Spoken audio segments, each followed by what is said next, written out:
यज्ञेश्वरी जगत जननी गौ माता की जय। कुछ समय से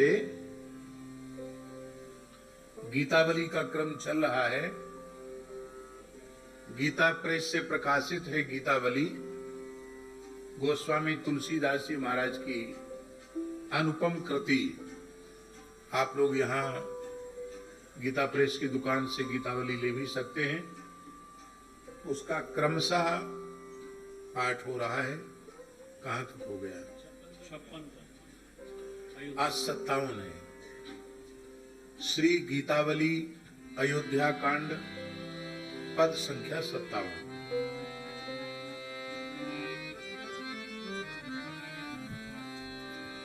मुए हुना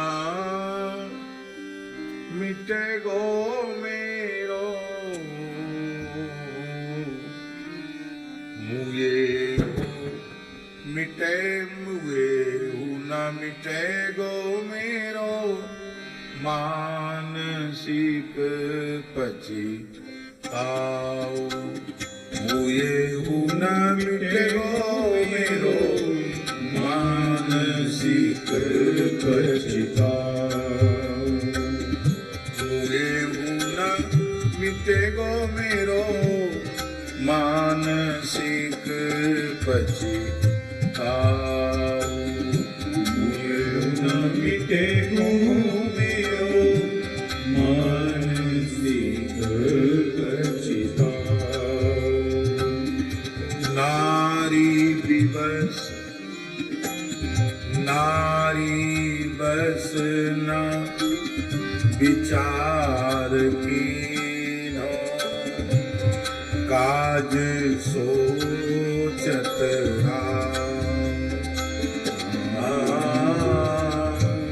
नारी बस न विचार कीनो, काज सोचत ना मिटेगो मेरो मानसिक पछताओ। मुए हुना मिटेगो मेरो मानसिक पछताओ। तिलक को बोलो दिए बन, चौगुनो चित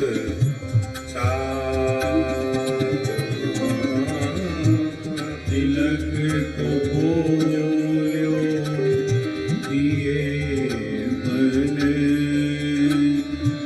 चौगुनो चित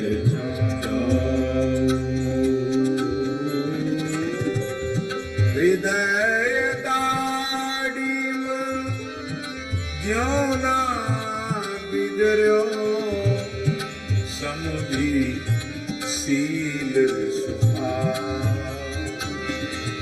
हृदय नाड़िम ज्ञान बिदर्यो, समुझी शील सुना।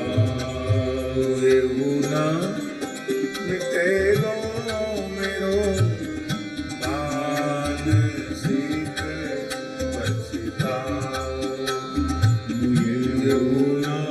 मिटेगो मेरो मानसिक पछताओ। सिय रघुवर लखन दीनु भय, भरी भगीना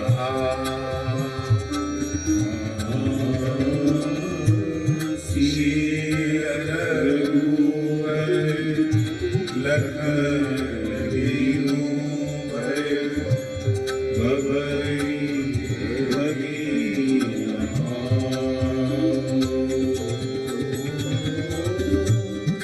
मोहि बूझी ना परत यात,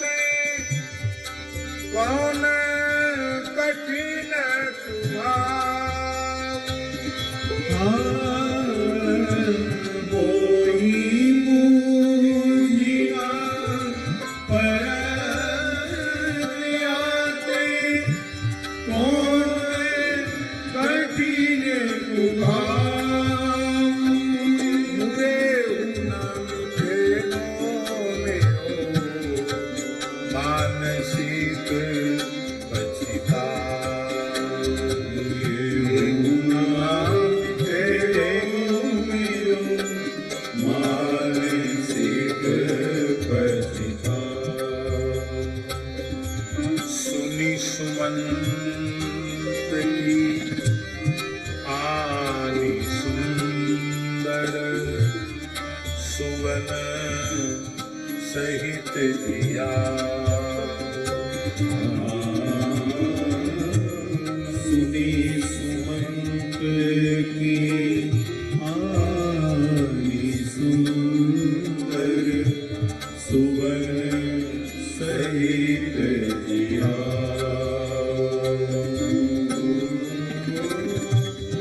दास तुलसी न तारुमा को मरण अमिय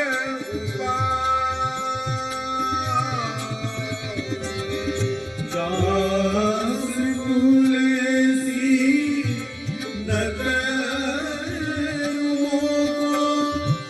मरण अमिय पिया। मरण अमिय पिया। मुए न मिलेगो मेरो मानसिक परिहार। मुए न मिलेगो मेरो मानसिक परिहार।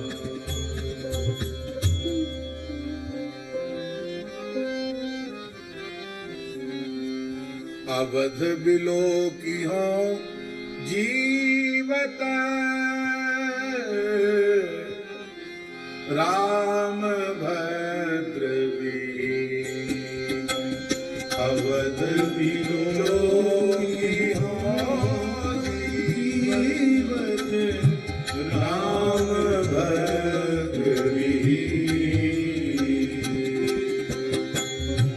अवध बिलो की हो जीवत राम भद्र वीर।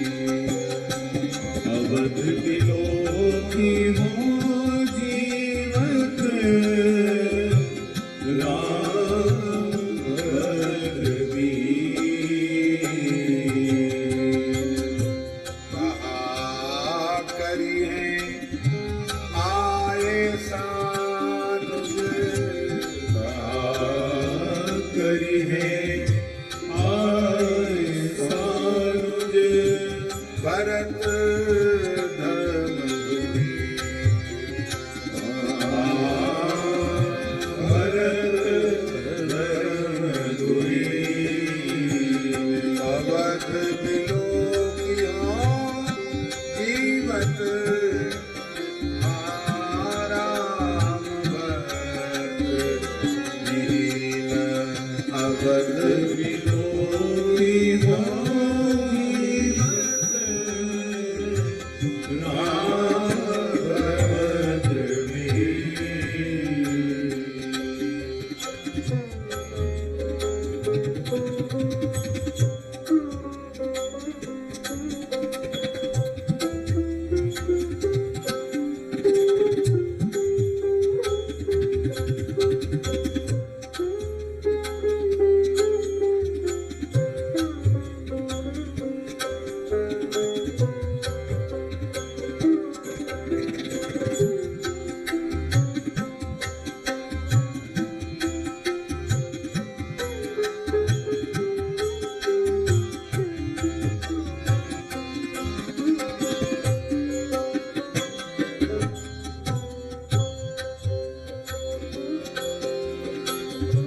राम शोक स्नेह संकुल तनु बीतल मनु लीन।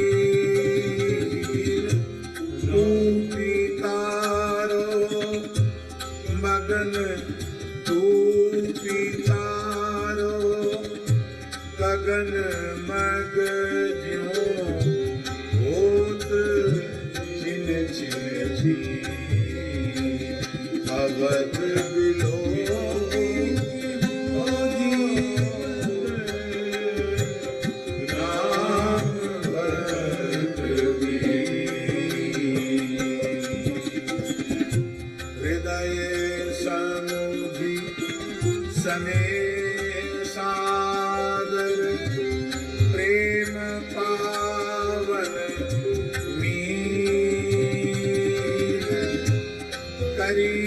तुलसी दास दशरथ प्रीति पर अवध बिलोंगी जीवत राम भद्री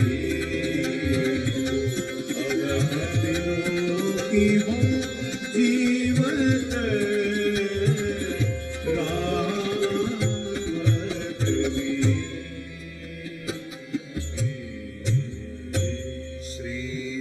रामचंद्र भगवान की जय। श्रीमद् भागवत में सर्वप्रथम श्रीमद् भागवत के महात्म्य की चर्चा की गई है। श्रीमद् भागवत का महात्म्य वैसे तो कई पुराणों में इसका संकेत आया है, किंतु दो पुराणों में प्रधान रूप से श्रीमद् भागवत का महात्म्य है। एक पद्म पुराण और एक स्कंद पुराण।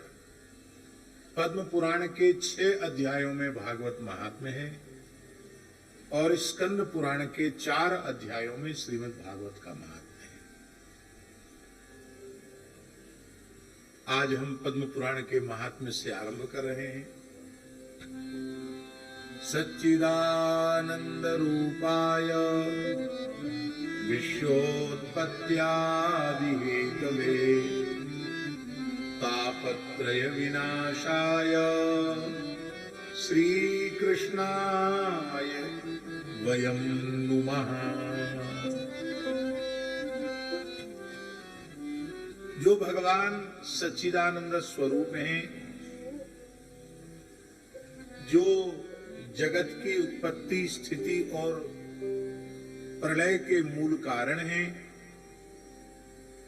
जिनकी शरणागति आध्यात्मिक, आधिदैविक, आधिभौतिक तीनों प्रकारों के तापों का शमन करने वाली है, उन भगवान श्री कृष्ण के चरण कमलों की हम सब शरण में हैं।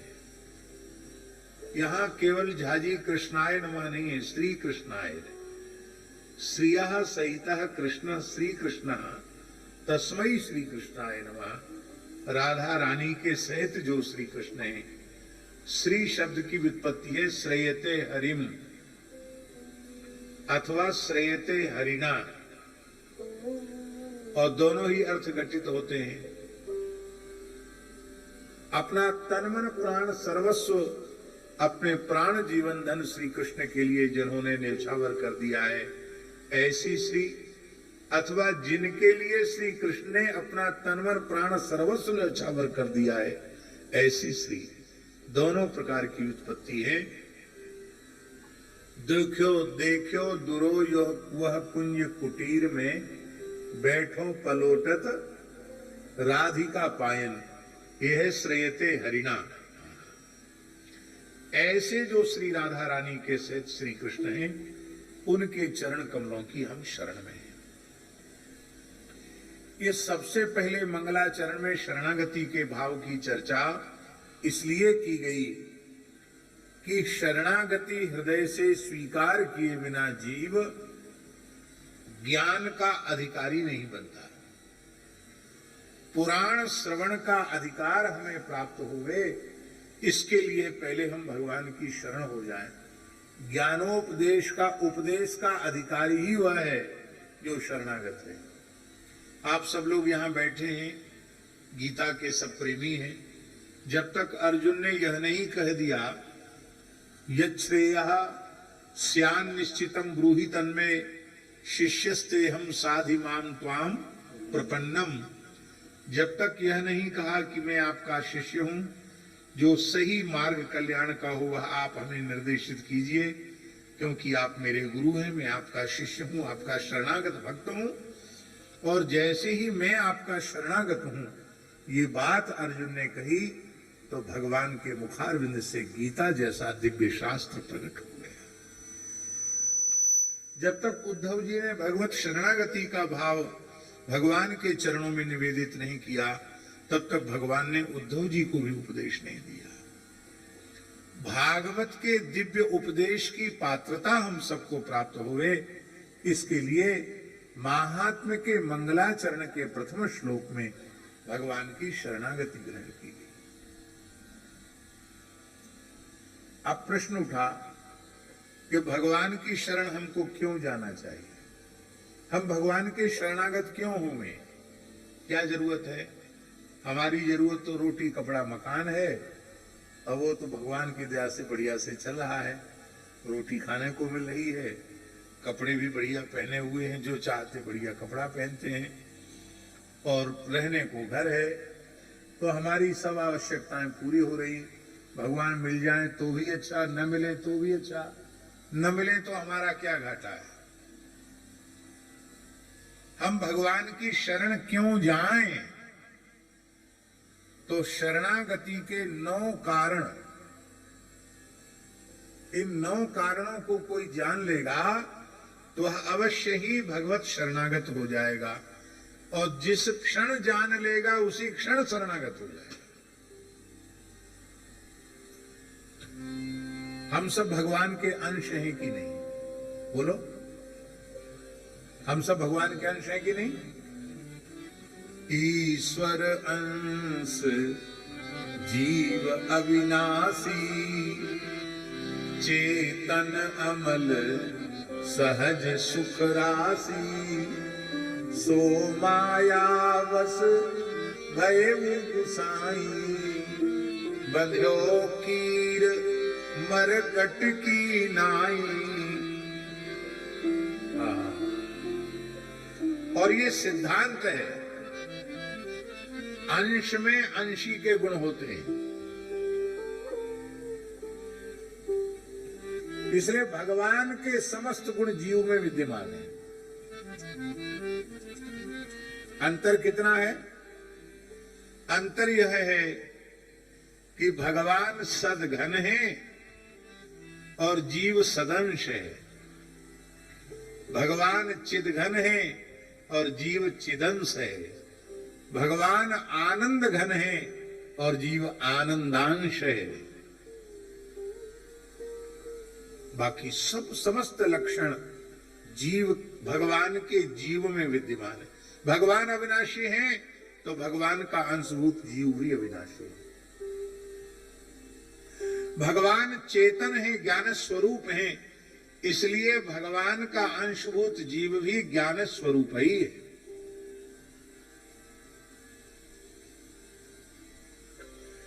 उसमें अविद्या माया जड़ता नहीं है, वो शुद्ध प्रकाश स्वरूप है, ज्ञान स्वरूप है।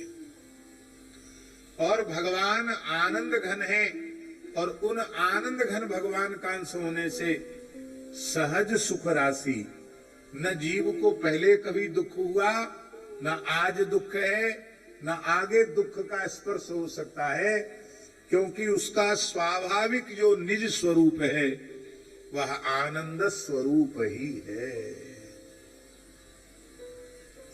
भगवान स्वभाव से विकार रहित हैं, निर्विकार हैं, और भगवान का अंशभूत जीव भी स्वभाव से ही निर्विकार है, निर्मल है। अब एक प्रश्न है, बहुत ध्यान से सुनेंगे। एक प्रश्न है कि अभी आप बोल रहे थे कि अंश में अंशी के गुण होते हैं और भगवान के सभी गुण अंशभूत जीव में विद्यमान हैं, तो उन गुणों की अनुभूति हमें क्यों नहीं हो पा रही है? हम अविनाशी का अंश होकर भी जन्म मृत्यु के चक्र में पड़े हैं, 84 योनियों के चक्र में पड़े हैं, 84 लाख योनियों को भोग रहे हैं। कितने जन्मों से भोग रहे हैं, कितने जन्मों से पैदा हो रहे हैं, मर रहे हैं, इसकी सूची किसी के भी पास उपलब्ध नहीं है। यह कोई निर्णय नहीं कर सकता कि सबसे पहली सृष्टि कब बनी। जब भी पहली सृष्टि बनी होगी तब से लेके अब तक हम मुक्त नहीं हो पाए। क्योंकि यदि संस्कृति के चक्र से छूट जाते, मुक्त हो जाते, तो हमारा यह वर्तमान जन्म ही नहीं होता। हमारा वर्तमान जन्म यह प्रमाणित करता है कि हमारे इसके पीछे वाले असंख्यों जन्म भी व्यतीत हो गए।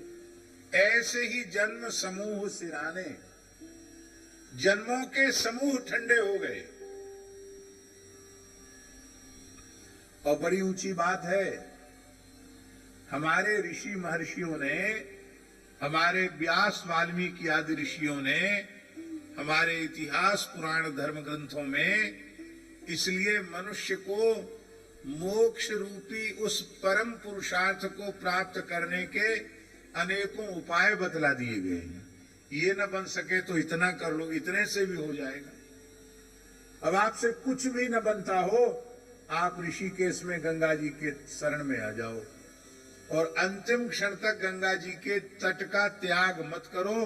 ये निश्चय कर लो कि हमको गंगा जी की ही शरण में रहना है। हम आपको पक्का गारंटी पूर्वक, प्रतिज्ञा पूर्वक ये बात बोल रहे हैं।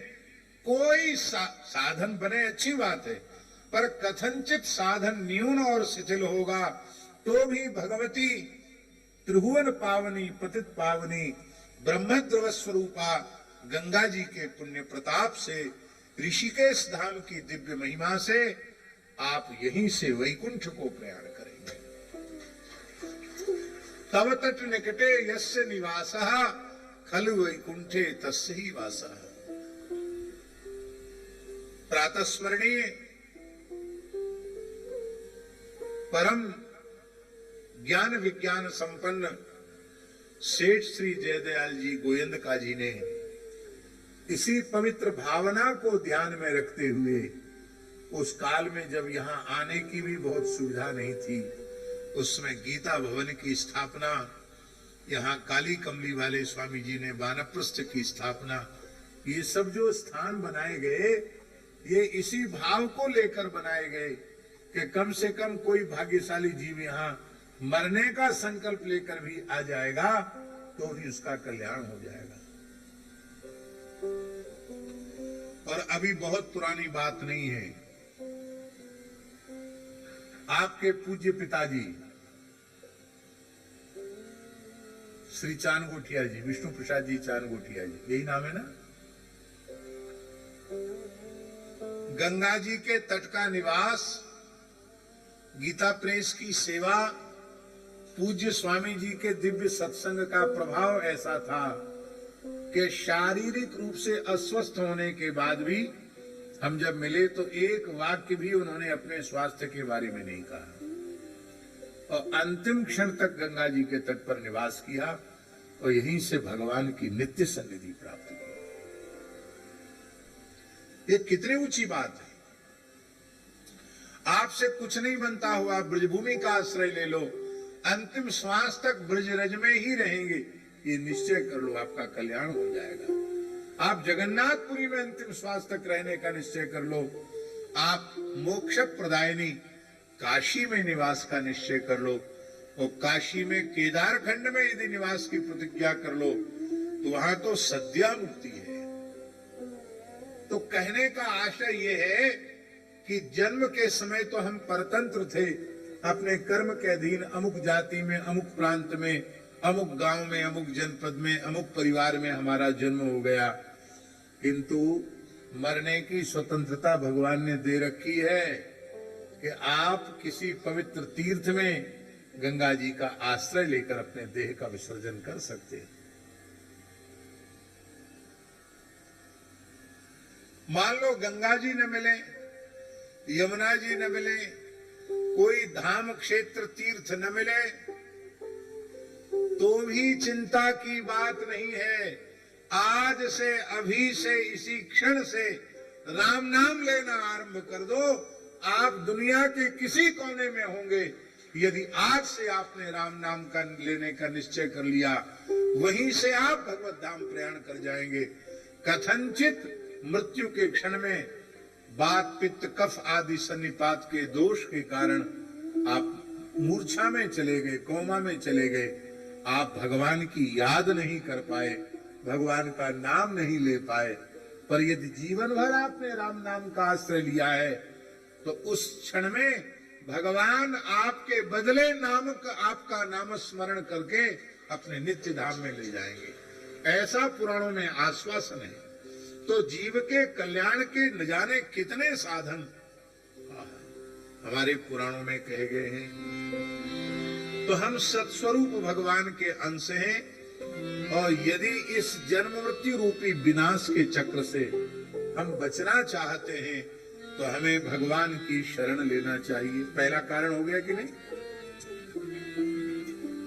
भगवान ज्ञान स्वरूप हैं और उनके अंश होकर भी हम अविद्या से ग्रसित हैं, अज्ञान ने हमको घेर रखा है, हम अपने स्वरूप को भूले हुए हैं। मायावश स्वरूप बिसरायो, हमने अपने स्वरूप को भुला दिया है।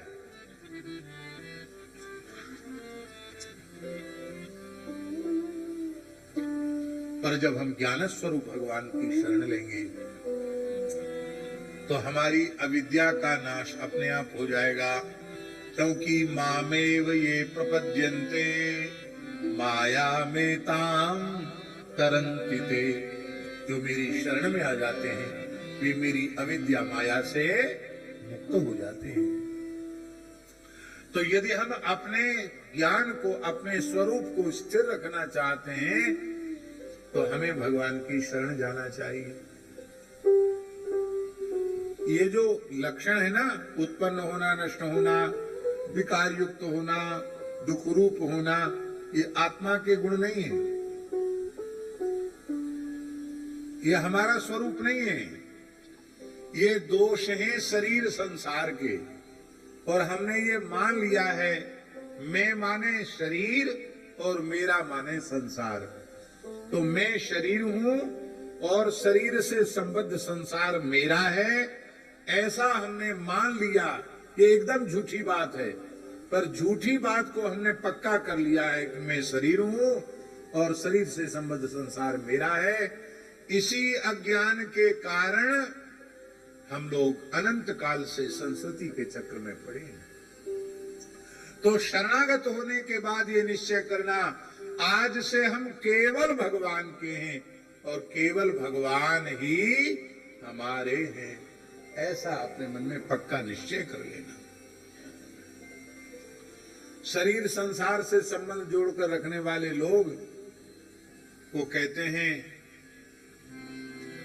अभी कल ही कह रहे थे जगदीश बाबू जी, जगदीश दास जी कल ही कह रहे थे कि महाराज जी गृहस्थियों में तो ऐसा बोलते हैं कि कोई 60 साल का हो जाता है तो परिवार में लोग कहते हैं अब वे 60 आ गए हैं, माने 60 साल के हो गए, अब ज्यादा इनका दिमाग ठीक नहीं है, कभी कुछ बोलते हैं कभी कुछ बोलते हैं। अब 60 में 60 आ गए और ज्यादा उम्र हो गई तो अब तो बिल्कुल ही भूल जाते, सब कुछ भूल जाते हैं। पर हम आपसे पूछ रहे हैं, सही सही उत्तर देना। परम श्रद्धेय प्रातः स्मरणीय स्वामी श्री राम सुखदास जी महाराज कितनी आयु तक विराजे? 100 वर्ष तो पूरा हो गया था कि नहीं? 102 वर्ष की आयु तक विराजे और अंतिम क्षण तक उनका ज्ञान, उनकी चेतना, उनका विवेक, उनकी स्वरूप में स्थिति एक जैसी बनी रही। भगवत धाम प्रयाण के 2 दिन पूर्व ही उन्होंने अपना प्रवचन दिया। 2 दिन पूर्व ही दिया ना प्रवचन, है क्या? लो, शाम को 5 बजे प्रवचन दिया, भगवत चर्चा की और ये कहा कि अभाव की निवृत्ति बिना भगवान की शरणागति की नहीं होगी। शरीर संसार अभाव रूप है, भगवान भाव रूप है, इसलिए भगवान की शरण ग्रहण करो। कितनी ऊंची बात है। तो ये प्रमाण है, वहां सठियाने वाला सिद्धांत तो नहीं लगा कि 60 साल के हो गए तो सठिया गए। हमारे पूज्य गुरुदेव पहाड़ी बाबा महाराज जीवन मुक्त भगवत प्राप्त सिद्ध संत थे, परम समर्थ सिद्ध योगी थे। आओ। श्री गंगा मैया की जय। गंगा जी के परम भक्त रोज चाहे जैसा मौसम हो गंगा जी में गोता लगाने वाले और गंगा जी का खूब बारंबार अर्चन पूजन करने वाले पूज्य ब्रह्मचारी जी पधारे हैं। हम ब्रह्मचारी जी को वंदन करते हैं।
तो हम निवेदन कर रहे थे,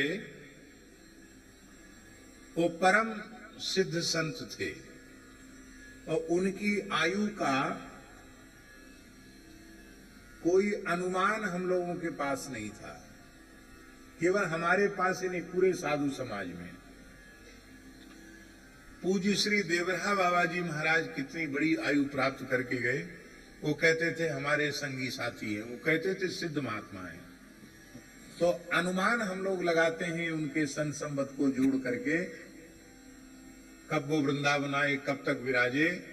कम से कम 125 से लेकर 130 वर्ष तक वो शरीर में विराजे।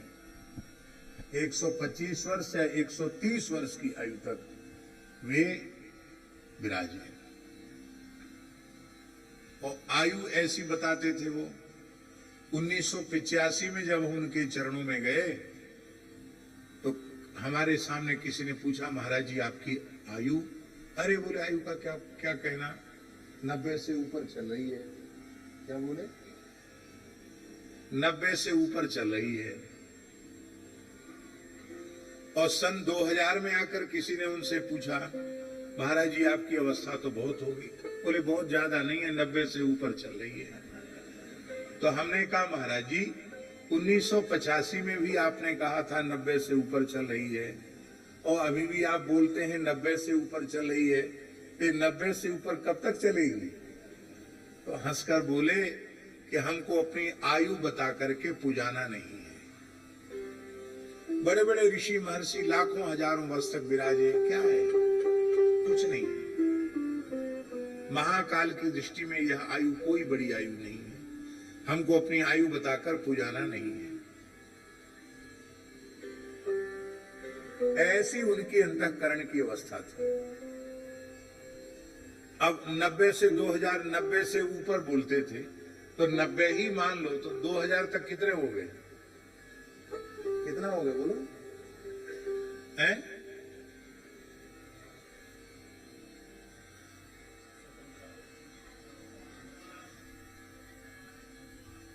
105 हो गए। श्री वृंदा सामने कुर्सी है, पुजारी जी के पीछे सोफा है। हाँ विराजो।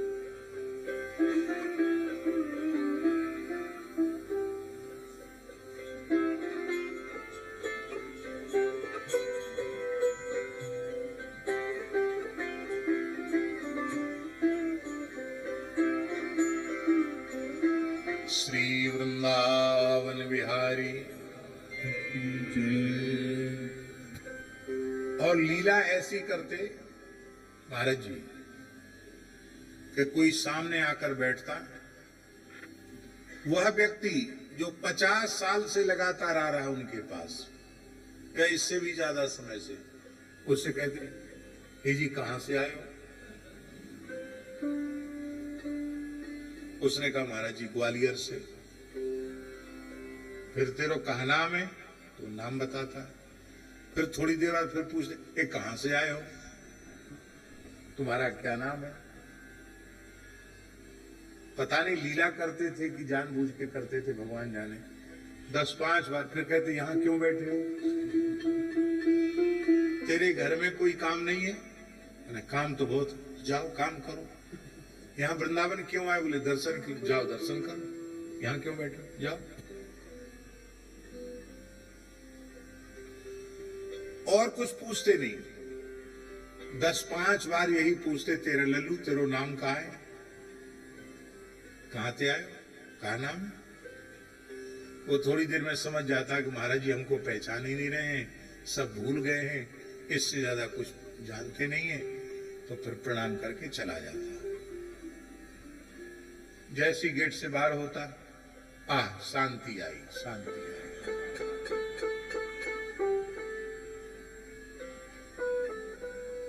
हमने एक बार महाराज जी से पूछा, महाराज जी बिल्कुल भूल जाते हैं आप पुराने से पुराने लोगों को।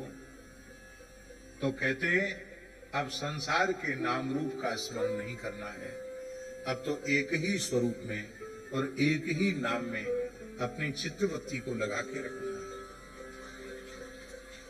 तो गीता भागवत रामायण की कोई बात नहीं भूलते, सत्संग की कोई बात नहीं भूलते, बाकी संसार के व्यवहार को इतना भी भूल जाते कि हमने आज फलाहार किया कि नहीं किया ये भी भूल जाते। क्यों लल्लू आज हमने फलाहार किया, तो हाँ महाराज जी फलाहार के, चल झूठ बोलता है, हमें तो याद ही नहीं हमने किया फलाहार। तो उसका उपाय यही था कि हाँ महाराज जी नहीं किया, थोड़ा सा पा लीजिए तो हो जाएगा। और अभी पाए हैं 20-25 मिनट पहले, भूल गए आज हमने कुछ नहीं पाया। तो थोड़ा दो पाने के लिए कहते अरे इतना सा तो खाते ही थे, 1 तोला लेते, कहते अरे आज तो भूख ही नहीं, पेट भर, पेट कैसे भर, अभी तो आधा घंटे पहले तो आपने फलाहार लिया। लेकिन भगवान की बात नहीं भूलते, संतों की बात नहीं भूलते, सत्संग की बात नहीं भूलते, पुरानी से पुरानी बातें स्मरण करते, वो नहीं भूलते। बाकी शरीर संसार की सब बात भूल गए। तो यदि हम अपनी ज्ञान स्वरूपता को जीवन के अंतिम श्वास तक अक्षुण्ण बनाए रखना चाहते हो, तो ज्ञान स्वरूप भगवान की शरण हमें लेनी चाहिए, चिदघन भगवान की शरण हमें लेनी चाहिए। अब सब जीव अविनाशी तो चाहते हैं कि नहीं, विनाश कोई नहीं चाहता, सब अविनाशी पद को चाहते हैं, तो भी हमें भगवान की शरण होना चाहिए।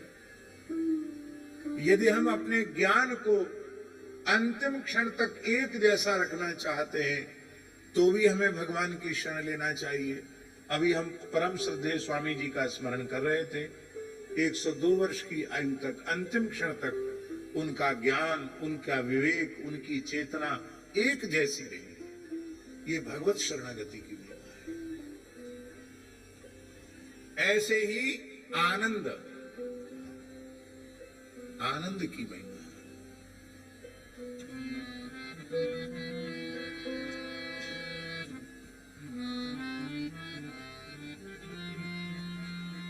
दुखालयम अशाश्वतम, ये शरीर संसार का लक्षण है, हमारा लक्षण नहीं है।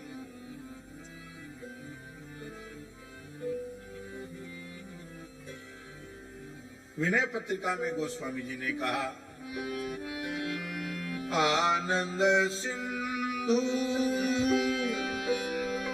मध्य तव वासा, आनंद सिंधु मध्य तव वासा, आनंद सिंधु मध्य तव वासा, आनंद सिंधु मध्य तव वासा, बिनु जाने कस मरसी पियासा बिनु जाने कैसी मनसी पियासा बिनु जाने कसी मनसी पियासा बिनु जाने कैसी मनसी पियासा।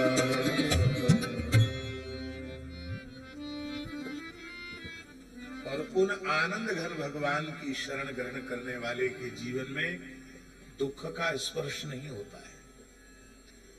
प्रारब्ध जन्य जो शरीर का दुख कष्ट है वह भी भगवत शरणागत के देह का स्पर्श करके आनंद स्वरूप में परिवर्तित हो जाता है। ध्यान में ही बात नहीं आई। विमुख प्राणियों के जीवन में उनके प्रारब्ध की अनुकूलता से प्राप्त होने वाला सुख ही उनके लिए दुख कारक हो जाता है, क्योंकि उस प्रारब्ध की अनुकूलता में वे स्वेच्छाचार में प्रवृत्त हो जाते हैं। भगवान के द्वारा दी हुई शक्ति का, संपत्ति का, समय का घोर तिरस्कार करते हैं और उसका दुष्परिणाम उन्हें घोर नरकों में जाना पड़ता है। तो प्रतिकूलता ही उनके लिए अनुकूलता ही उनके लिए प्रतिकूलता हो गई। और भगवत शरणागत भक्त के जीवन में प्रतिकूलता आई तो वह हरिद्वार आ गया, ऋषिकेश आ गया, सत्संग में आ गया, भजन में लग गया, भगवान की तीव्र गति से उपासना में लग गया, तो बुरा समय भी कट गया और भगवान की उपासना बन गई। तो उसकी प्रतिकूलता का समय भगवान की उपासना कराने वाला हो जाता है। प्रत्यक्ष देख लीजिए, पांडवों को 12 वर्ष का वनवास और 1 वर्ष का अज्ञातवास पांडवों को मिला, और उन 13 वर्षों में कौरवों का प्रारब्ध उनके अनुकूल हो गया। सारी धरती का साम्राज्य सुख भोगने का अवसर उन्हें मिला। पर उस 13 वर्ष के बाद कौरवों का क्या हुआ? 100 में से एक भी जिंदा बचे, एक भी जीवित नहीं रहा। खुद तो नष्ट हो गए, लाखों को साथ लेकर नष्ट हो गए। सारी धरती पर रक्त की नदियां बह गई। क्या हाथ लगा? और प्रारब्ध की प्रतिकूलता पांडवों के जीवन में आई। कितने कष्ट की बात है, सब कुछ श्रीहीन होकर, राज्यच्युत होकर के जंगलों में भटकते रहना, और अज्ञातवास का समय तो बहुत ही कष्टकारी था। पर उन 12-13 वर्षों में भगवान श्री कृष्ण की अत्यंत कृपा प्राप्त की। पांडवों ने भगवत स्वरूप ऋषि महर्षियों की कृपा प्राप्त की, सत्संग किया, सारे भारतवर्ष के पवित्र तीर्थों में विचरण किया। आज किसी भी तीर्थ में चले जाओ, पांडवों की यश कीर्ति सब जगह सुनाई पड़ेगी, कौरवों का नाम लेने वाला कोई नहीं। तो भगवत शरणागत के जीवन में अनुकूलता तो अनुकूलता है ही, भगवत शरणागति के महात्म्य से प्रतिकूल परिस्थिति भी अनुकूल हो जाती है। किंतु जो भगवान से विमुख प्राणी है वो प्रतिकूल परिस्थिति में सर्वनाश कर बैठते हैं, और अनुकूल परिस्थिति भी उनको पतन की ओर, नरक की ओर ले जाने वाली होती है। इसलिए यदि हम अपने जीवन को उत्सव बनाना चाहते हैं, हम दुख रहित होना चाहते हैं, तो शरणागति का तीसरा हेतु है सच्चिदानंद रूपाय, आनंद स्वरूप श्री राधा कृष्ण की चरण शरण हमें ग्रहण करनी चाहिए। ये भगवत शरणागति के 3 हेतु हुए। यदि हम सत्स्वरूपता माने अविनाशित्व को प्राप्त करना चाहते हैं तो भगवान की शरण जाएं। यदि हम ज्ञान स्वरूपता को प्राप्त करना चाहते हैं तो भगवान की शरण में जाएं। यदि हम सर्वथा दुख रहित होना चाहते हैं तो भी हम भगवान की शरण में जाएं। हमारे पूज्य सदगुरुदेव श्री भक्तमाली जी महाराज अपनी महाप्रयाण लीला में थे, अंतिम लीला में थे, और अंतिम क्षण तक दास को उनकी पवित्र सन्निधि का सौभाग्य प्राप्त हुआ। पर एक बार भी उनकी वाणी से यह नहीं निकला कि मुझे कोई कष्ट है। एक बार। परम पूज्य पंडित श्री गया प्रसाद जी महाराज गिरिराज जी वाले बाबा सरकार के एक साधक थे, उपाध्याय जी। बहुत अच्छे थे, आपने दर्शन किया उनका, बहुत अच्छी स्थिति थी उनकी। उपाध्याय जी हमको बिहारी जी में मिले, तो उन्होंने हमसे पूछा महाराज जी का स्वास्थ्य, उनके महाराज जी का स्वास्थ्य तो अनुकूल नहीं है। तो हमारे साथी रिक्शा में बैठ करके मलुकपीठ आ गए। महाराज जी लेटे थे। ये भगवत धाम जाने से मात्र एक दिन पूर्व की बात है। महाराज जी लेटे थे। हमने कहा महाराज जी पंडित जी के साधक श्री उपाध्याय जी आए हैं आपका दर्शन करने। तो महाराज जी ने नेत्र खोले, देख करके हाथ जोड़कर नेत्रों से अभिवादन किया। तो उन्होंने पूछा बड़े स्नेहपूर्वक कि महाराज जी कैसे हैं आप? तो चेहरा प्रसन्नता से खिल उठा महाराज जी का और बोले बहुत आनंद, बहुत आनंद, बहुत आनंद। 3 बार बोले बहुत आनंद, बहुत आनंद, बहुत आनंद।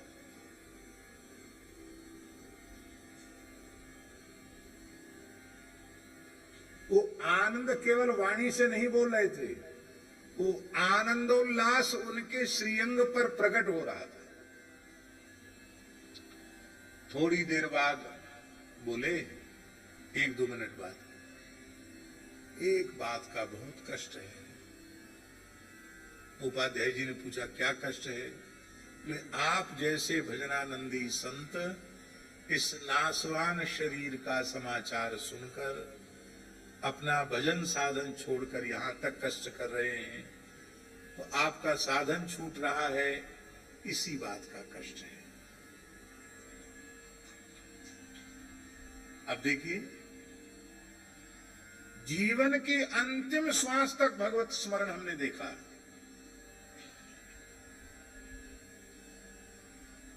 जिस दिन महाप्रयाण किया है, ज्येष्ठ शुक्ल पंचमी को, श्रुति पंचमी को संपूर्ण गीत गोविंद कह करके सुना, रास पंचाध्यायी सुनी, संपूर्ण श्री राधा सुधा निधि सुनी,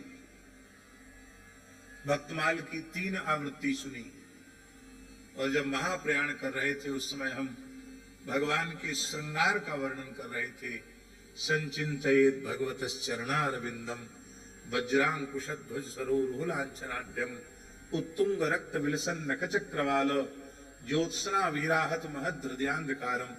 भगवान के चरण से लेके मुखारविंद तक जो कपिल भगवान ने भगवान का सौंदर्य वर्णन किया है, हम उन श्लोकों को गा रहे थे और महाराज जी के नेत्रों से अश्रुधार बह रही थी, मानो एक एक भगवान के श्रीअंग का भी अनुभव कर रहे थे। और झाजी जैसे ही वह नखशिख दर्शन पूर्ण हुआ, एक साथ एकदम आनंद की लहर आई और महाराज जी ऐसे हुए, एकदम आनंदित हुए। मैंने अपने जीवन में इतना आनंद कभी किसी को देखा नहीं, और ऐसे नेत्र खोल करके देखा, फिर हाथ जोड़ लिए, बस भगवत। जेठ का महीना था, शुक्ल पक्ष था, श्रुति पंचमी थी। ठीक ब्रह्म वेला में 4 बजे महाप्रयाण किया। मेघ गर्जना हुई, बिजली चमकी, ठंडी ठंडी हवा चलने लग गई और बूंदाबांदी भी हुई। और हम लोग जो उनकी अंतिम यात्रा में आप भी थे, मेघ छाया करते हुए चल रहे थे। ये हम इसलिए प्रत्यक्ष उदाहरण आपको दे रहे हैं कि यदि इस प्रकार का दुख रहित जीवन आप चाहते हो तो भगवान की शरण हो जाए। दुख का संबंध शरीर संसार से है, भगवान से नहीं है। जब हमारा संबंध भगवान से जुड़ जाएगा तो दुख हमें छू नहीं सकेगा। हम आपके सामने प्रत्यक्ष ये बात निवेदन कर रहे हैं, जितनी देर भगवत कृपा से, संत सदगुरु की कृपा से हमें भगवत भागवत चर्चा का सौभाग्य प्राप्त होता है, उतनी देर तक हमारे शरीर में कोई आदि व्याधि कुछ नहीं, ऐसा लगता है कि कुछ है ही नहीं। बाद में भले ही शरीर का धर्म शरीर को समझ में आवे। इससे ये एक नमूना है, इससे प्रत्यक्ष स्पष्ट बात हो जाती है कि देह के चिंतन के कारण देह का धर्म है, संसार के चिंतन के कारण संसार का धर्म है। भगवत चिंतन में 2-3 घंटे लग जाने से देह धर्म की विस्मृति हो सकती है, तो अहर्निश जो भगवान के नाम रूप गुण लीला के चिंतन में डूबे हुए हैं, उनको दुख कहां छुएगा? दुख उनको छू ही नहीं सकता है। इसलिए इस आनंद स्वरूपता को आप प्राप्त करना चाहते हैं तो भगवान की शरण हो जाए। 3 हेतु और हैं, विश्व की उत्पत्ति, पालन और संहार। इन तीनों के अभिन्न निमित्तोपादान कारण भगवान है और इसी चक्र में हम पढ़ रहे हैं। बार बार पैदा होना, पालित पोषित होना, फिर बूढ़ा हो जाना, फिर मर जाना। इस उत्पत्ति, पालन और संहार, इसके चक्र से बाहर निकलना चाहते हैं तो भी चक्रधारी की शरण लेनी पड़ेगी। बिना चक्रधारी की शरण के इस चक्र से कोई निकल नहीं सकता है। ये भी 3 हेतु हैं शरणागति के। और फिर 3 हेतु हैं त्रिविध तापों का नाश, दैहिक, दैविक, भौतिक, तीनों तापों का नाश भगवान की शरणागति से हो जाता है। एक दैहिक ताप के नाश की बात सुना देते हैं। हमारे पूज्य गुरुदेव पहाड़ी बाबा महाराज को बुखार आ गया। योगी पुरुष थे, वृद्ध थे, मौसम का तो कुछ न कुछ प्रभाव होता है। बुखार आ गया, दवाई खाते नहीं थे। तो हमको लोगों ने सूचना दी कि महाराज जी को बुखार है, तो हम आ गए। देखा स्पर्श करके तो बहुत तेज बुखार था। तो हमने कहा महाराज जी दवाई? बोले दवाई कुछ नहीं लेते। पूज्य गुरुदेव भक्तमाली जी ने संजीवनी बट्टी दी थी, वो भी नहीं ली। तो हमने कहा महाराज जी आपको तेज बुखार है, हम यहीं विश्राम कर लें, आपके पास रह जाए। नहीं, मैं एकाकी रहता हूं, दूसरा नहीं, अकेले रहता हूं। पर तुम आ ही गए हो तो हमको उठा के बिठा दो। तो हमने उठा के बिठा दिया। महाराज जी आसन से बैठ गए और बोले सवेरे 6 बजे के करीब आ जाना, इसके बीच में मत आना। ठीक है। ठीक 5:45 बजे हम पहुंच गए। 6 बजते ही भीतर पहुंचे। उसके पहले एक बंगाली महात्मा रहते थे, गौरदास जी, हमारे गुरु भाई थे। महाराज जी उनको गौर बाबू बोलते थे, कलकत्ते के थे। तो हमने पूछा उनसे कि महाराज जी कैसे रात को? तो हिंदी ऐसी टूटी फूटी बोलते थे। महाराज पूरी रात बैठी रही, सोई नहीं। कोई स्त्रीलिंग पुल्लिंग का ज्यादा ध्यान नहीं रखते थे। पूरी रात महाराज बैठी थी, सोई नहीं। आपने बिठाया वैसी बैठी थी। तो हमको हुआ महाराज जी बैठी रह गए। 6 बजे तो हमने धीरे से फाटक खोले, भीतर गए तो महाराज जी उसी स्थिति में बैठी थी। रात्रि को लगभग 8 बजे जैसे हमने बिठाया था, उसी आसन से सवेरे 6 बजे तक बैठी थी। अब हम क्या उपमा दें? प्रस्तर प्रतिमा, जैसे कोई पत्थर की बनी हुई प्रतिमा, इस तरह से बैठे थे। अब महाराज जी समाधि में, ध्यान में है, इनको बोलना उचित है कि नहीं? तो डरते डरते मैंने उनके हाथ का स्पर्श किया। तो हाथ में के स्पर्श से लगा बुखार नहीं है। थोड़ी देर बाद उन्होंने नेत्र खोले। राम राजा दुख भंजन सकल पूर्ण काम, गोविंद गोपाल गोविंद गोपाल, भज नारायण भज नारायण भज नारायण भज नारायण भज नारायण। श्री राम जय राम जय जय राम, श्री राम जय राम। वाह, आ गए। छूटते ही बोले भगवान जब विशेष कृपा करते हैं तब शरीर में बुखार आता है। हमने कहा महाराज जी इसमें कौन सी कृपा हो गई? अरे बोले कृपा देख लो, प्रत्यक्ष कृपा देख लो। वैसे थोड़ा दूध पी के थोड़ा सो जाते थे तो उतना समय भजन से विमुख हो जाते थे। आज पूरी रात राम नाम महामणि का ऐसा प्रकाश हुआ है। हा हा हा हा हा, कितना आनंद भजन का भजन हो गया पूरी रात और बुखार भी चला गया, दोनों काम हो गए। और बोले देखो शरीर में बीमारी आना बहुत जरूरी है। ये भगवान की बड़ी कृपा होती तब बीमारी आती। क्यों? कहते नहीं तो मनुष्य शरीर का अपमान में फूल जाए, बड़ों का अपमान करने लग जाए, भगवान को भूल जाए। इसलिए शरीर में अहमता ममता कम करने के लिए भगवान कृपा करते हैं तो शरीर में आधी व्याधि आती है। अब देखो दैहिक कष्ट तो आया लेकिन भगवत चिंतन की महिमा से उस कष्ट का स्पर्श उनको नहीं हुआ।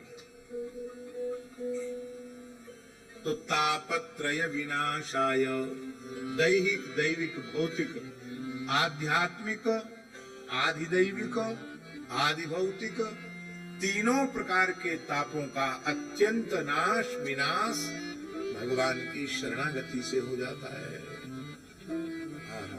भगवान की शरणागति की बड़ी भारी महिमा है। तो हम भगवान की शरण है। सच्चिदा, आप लोग बोल लीजिए, श्लोक सबको याद होगा।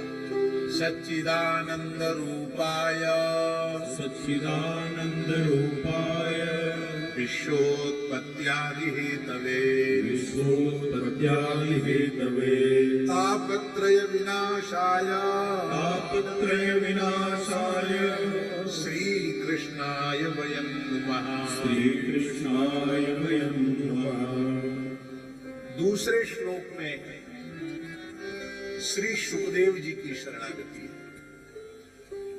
तम सर्वभूत हृदयम मुनि मानतोस्मि यम प्रव्रजंत मनुपेतमपेत कृत्यं द्वैपायनो विरह कातर आजुहाव पुत्रेति तन्मयतया तरवो विनेदुस्तम सर्वभूत हृदयम मुनि मानतोस्मि।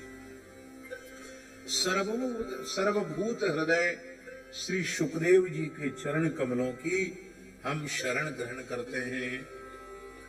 ये जहाजी इसलिए है, पूज्य गुरुदेव भक्तवाली जी कहते थे भगवत शरणागति बिना सद्गुरु शरणागति के पुष्ट नहीं होती है।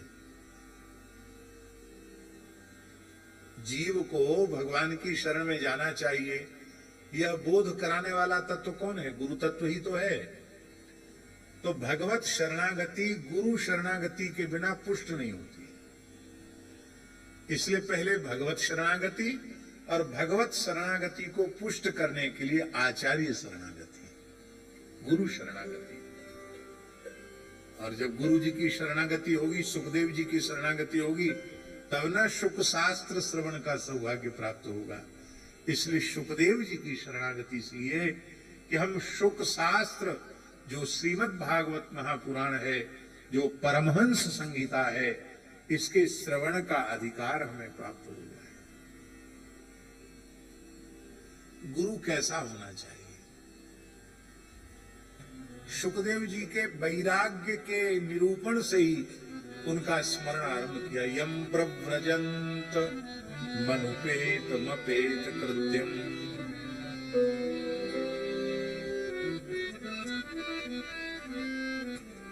सुखदेव जी के जैसा वैराग्य श्री सुखदेव जी में ही है। जन्म लेते ही ग्रह त्याग कर दिया। अभी नालोच्छेदन संस्कार भी नहीं हुआ था। हमारे महाराज जी कहते थे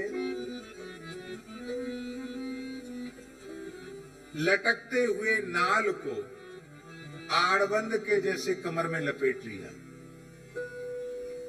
नाल लटक रहा था, उसको ऐसे लपेट लिया। और भगवान कृष्ण द्वैपायन व्यास उनके पिता हैं, परम सती साध्वी बटिका माता उनकी माता हैं, तो भी ऐसे पिता माता की ओर भी उन्होंने नहीं देखा, कहीं संसार की आसक्ति न हो जाए।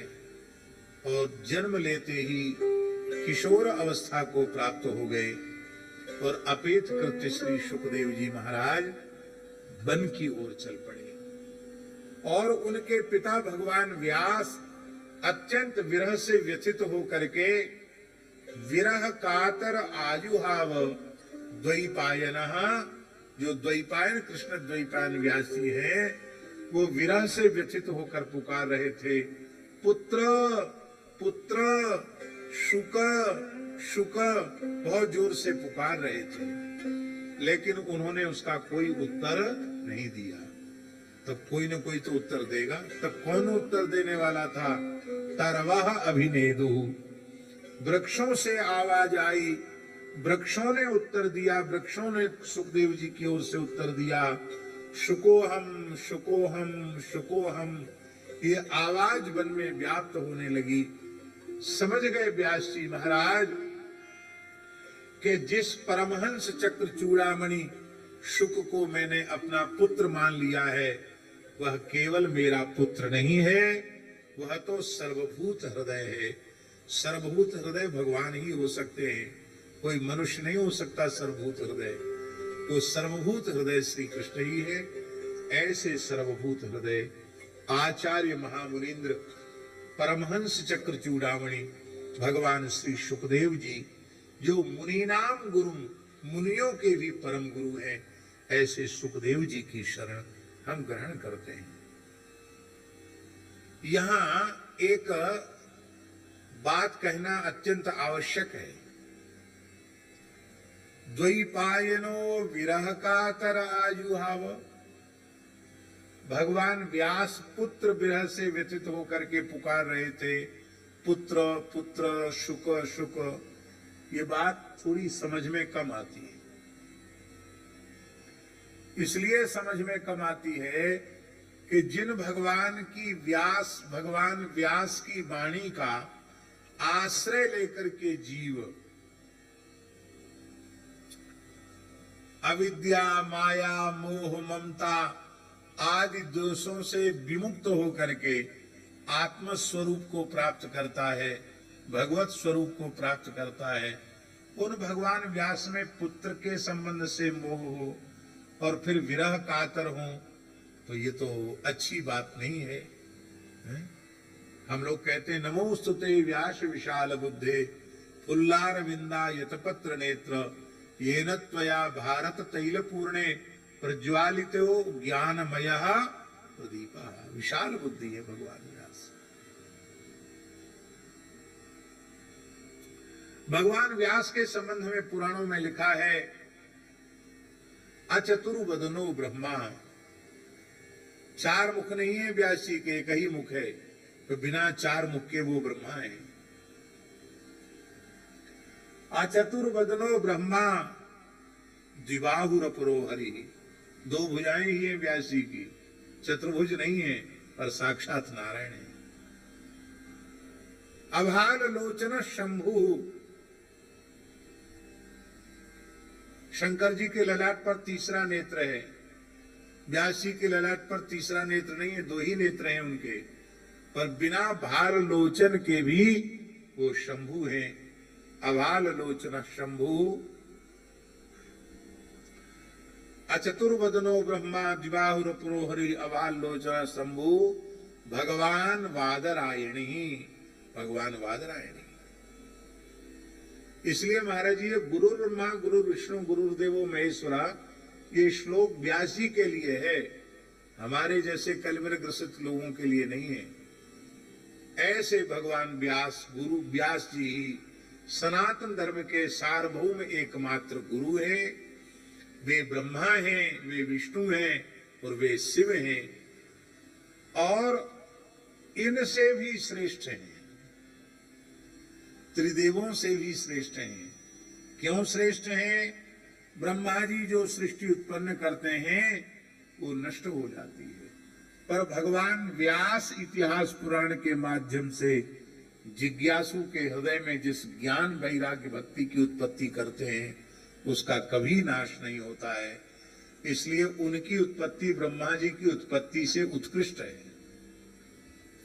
भगवान विष्णु पालन तो करते हैं पर कर्म का विचार करते हैं। जाकी जैसी चाकरी वाकू वैसो दे, मलुकदास जी का दुआ है। राम झरो खा बैठ के सबका मुजरा ले, जाकी जैसी चाकरी वाकू वैसो ही दे। तो पालन तो करते हैं पर भगवान के पालन में भी वैषम्य है।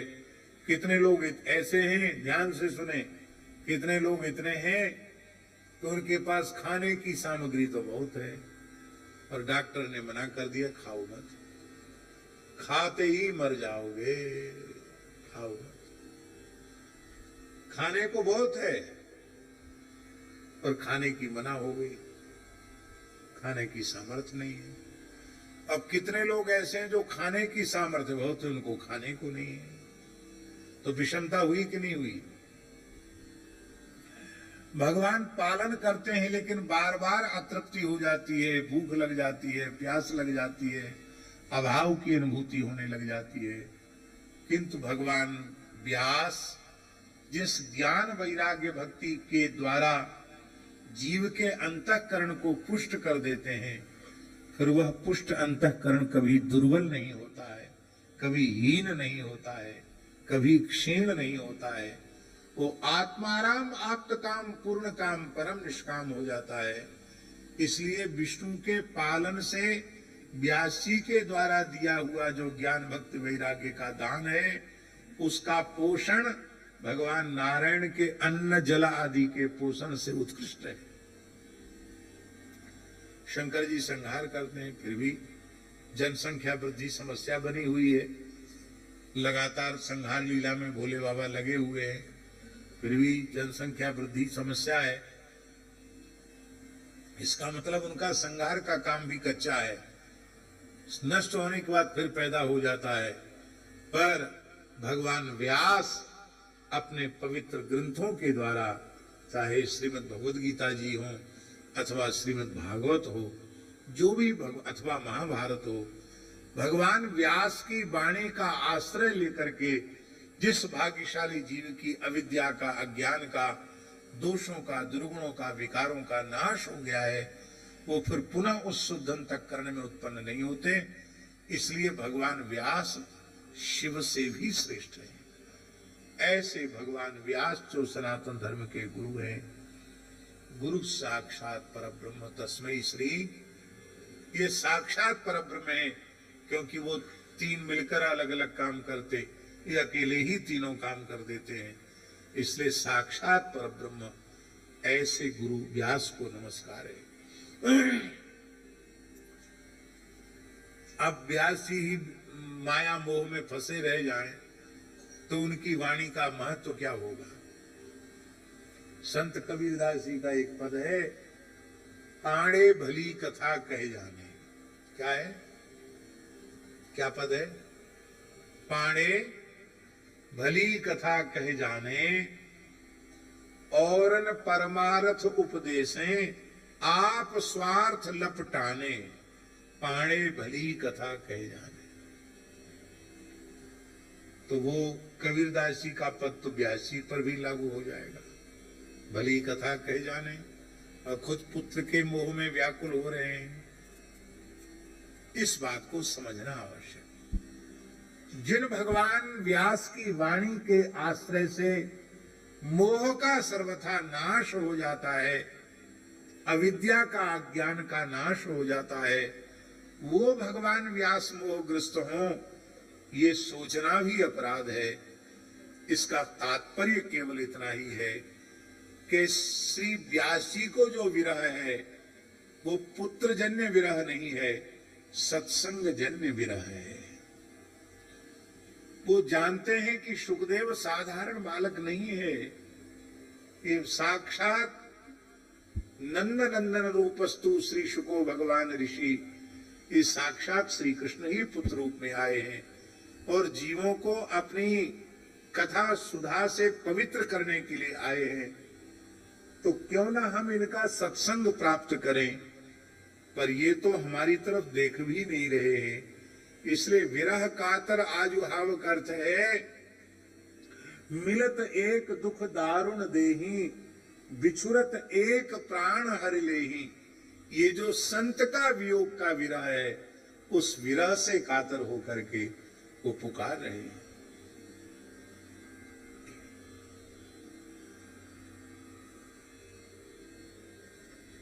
गोसाई श्री विठलनाथ जी ने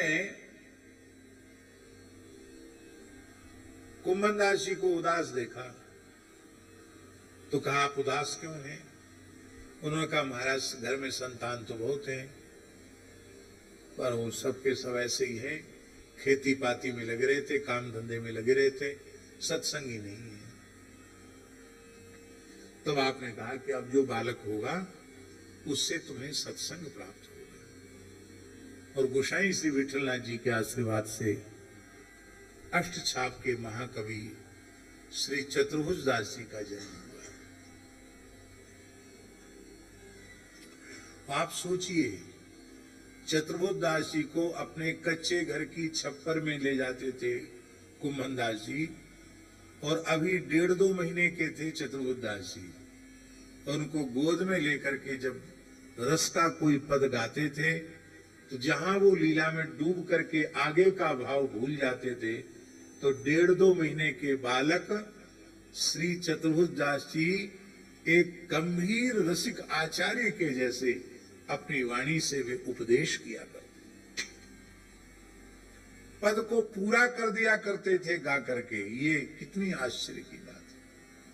उन्हीं कुंभनदास जी के जीवन का एक प्रसंग है कि श्री कुंभनदास जी भगवान के सामने, श्रीनाथ जी के सामने पदगान कर रहे थे, और उसी समय किसी ने आकर खबर दी कि आपका एक पुत्र कृष्णदास वो गैया चराने गया था, उसको शेर खा गया। यह सुनते ही आप बेहोश हो गए, मूर्छित हो गए। लोगों ने कहा कि देखो, इतने बड़े भक्त हैं, भगवान श्रीनाथ जी साथ खेलते हैं, फिर भी पुत्र के प्रति कितना मोह है, कितना प्रेम है। पुत्र की मृत्यु का समाचार सुनकर इनको मूर्छा हो गई। गोसाई जी ने कहा, ऐसा बोलने से पाप लगेगा। इनकी मूर्छा का कारण हम जानते हैं, और स्नेह पूर्वक उनके मस्तक पर वरदस्त पधराते हुए गोसाई श्री विठलनाथ जी ने कहा, हे कुंभनदास जी, आप जैसे अनन्य रसिक वैष्णवों को सूतक स्पर्श नहीं कर सकता। आप नित्य प्रति भगवान का दर्शन करने आवे और पदगान करने आवे अपनी मर्यादा से। मर्यादा माने स्पर्श दूसरे का न करें। इतना सुनते ही आप प्रसन्न हो गए, फिर से गाने लगे। इसका मतलब लड़के के मरने का दुख नहीं था, इस बात का दुख था, अब लोग कहेंगे कि 10 दिन तक अब भगवान का दर्शन नहीं कर सकते, भगवान के सामने बैठकर पद नहीं गा सकते, तो मैं तो बिना सत्संग के, भजन कीर्तन के एक क्षण भी जीवित नहीं रह सकता, भला 10 दिन तक प्राणों को धारण कैसे करूंगा। भगवत भक्तों में, प्रेमियों में शरीर संसार के संबंध से ये सब चीजें नहीं होती हैं, सत्संग का विरह उनको होता है। सत्संग छूट गया, कथा कीर्तन छूट गई, इस बात की पीड़ा उनके मन में होती है, बाकी संसार का कोई दुख उनका स्पर्श नहीं कर सकता। इसलिए पुत्र जन्य विरह न हो करके सत्संग जन्य विरह, उससे व्यथित होकर व्यास जी पुकार रहे हैं। भला व्यास जी को मोह का स्पर्श कैसे होगा। ऐसे व्यास नंदन श्री सुखदेव जी की शरण में हम सब हैं। बोलो श्री सुखदेव जी महाराज की जय। नैमिषारण्य में सूत जी महाराज विराजमान हैं।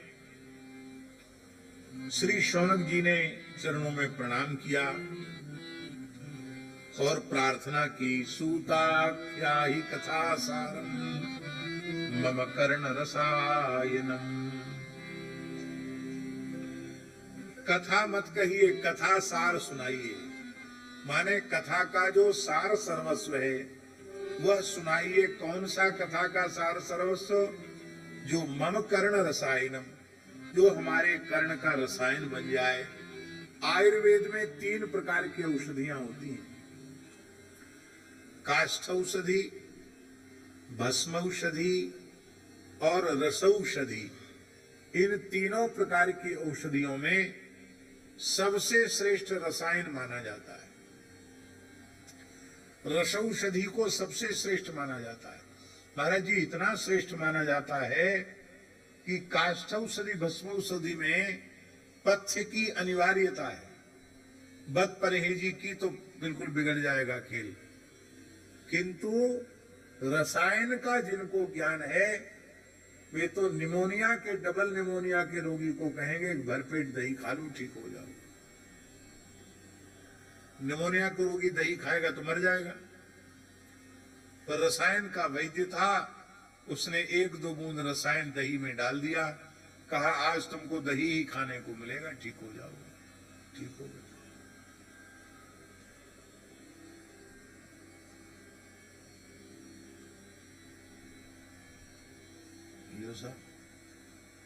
जो कुपथ्य था वही पथ्य बन गया। तो कितनी कुर्सी पर बैठ जाए।